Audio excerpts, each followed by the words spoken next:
in the Middle East, we live in a different world. The nations do not represent historic entities in the same sense the European nations did. Turkey, of course, does, and Iran, in a considerable extent, does.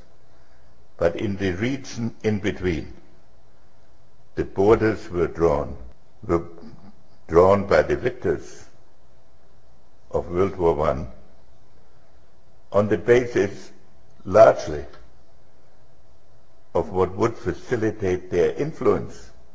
So therefore, the identities of these countries and of their borders can be challenged more easily.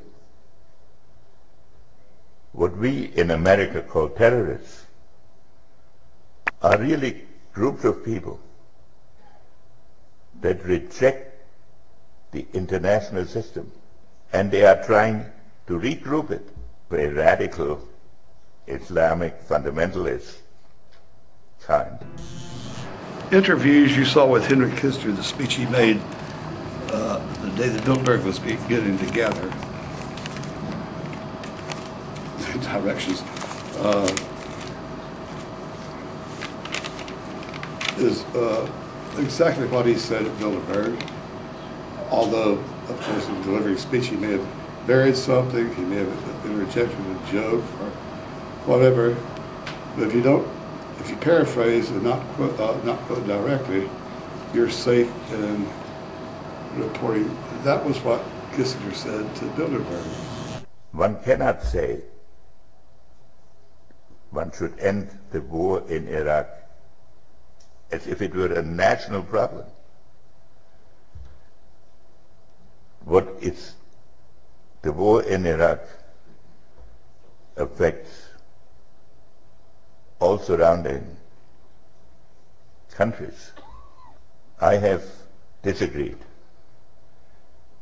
with those who urge immediate withdrawal from Iraq, because I believe that that would move the crisis into the neighboring countries. The discussion is, as I pointed out before, largely on the issue, how do we end our commitment in Iraq? But Vietnam was a different kind of issue. Vietnam was an episode in the Cold War. The problem in Iraq is that there is no government that controls its entire territory. So at the end of the day, the outcome in Iraq will depend on something that a German philosopher, Immanuel Kant,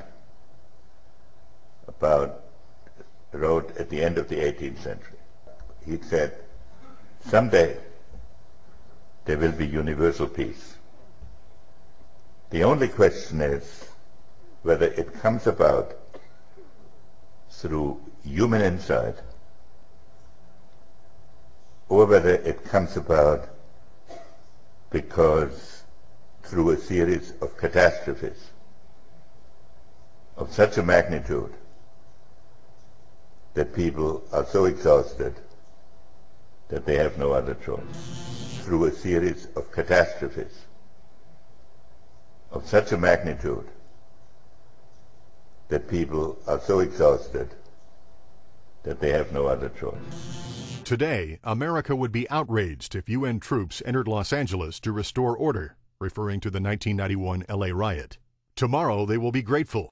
This is especially true if they were told that there were an outside threat from beyond, whether real or promulgated, that threatened our very existence. It is then that all peoples of the world will plead to deliver them from this evil. The one thing every man fears is the unknown. When presented with this scenario, individual rights will be willingly relinquished for the guarantee of their well-being granted to them by the world government. Dr. Henry Kissinger, Bilderberg Conference, Evian, France, 1991.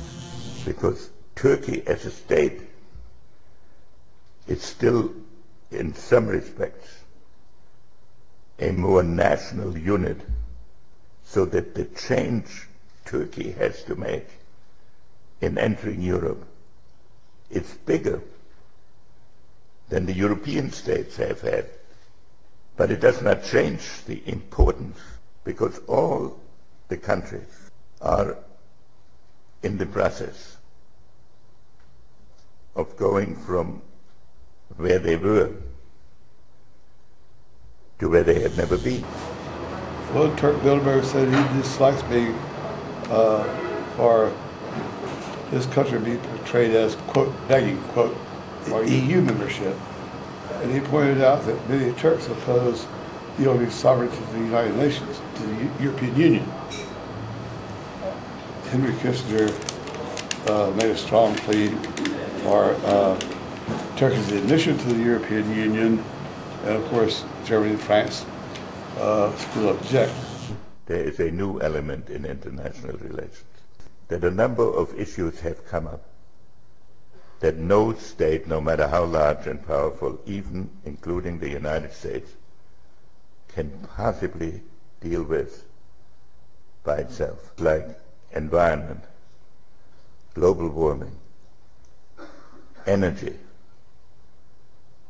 and above all proliferation, must be dealt with on a global basis. The controllers also talked about exploiting the public's fears of climate change to push a continent-wide tax to fund the new government. As Bilderberg is gathering here in Istanbul, Bush softened his position on global warming. As you know, the Bilderberg boys years and years ago were among the first to become environmental tree huggers. Not because they worry about dirty water or clean air, but because of the potential for immense profits, as you've all seen them unfold in recent years, with heavy costs imposed on industry and taxpayers to keep the water clean and keep the air clean. So their motive is purely profits. So their term was, or at least one of the terms used by Brother Bilderberg was surrender, quote unquote, surrender, quote. Bush surrendered on the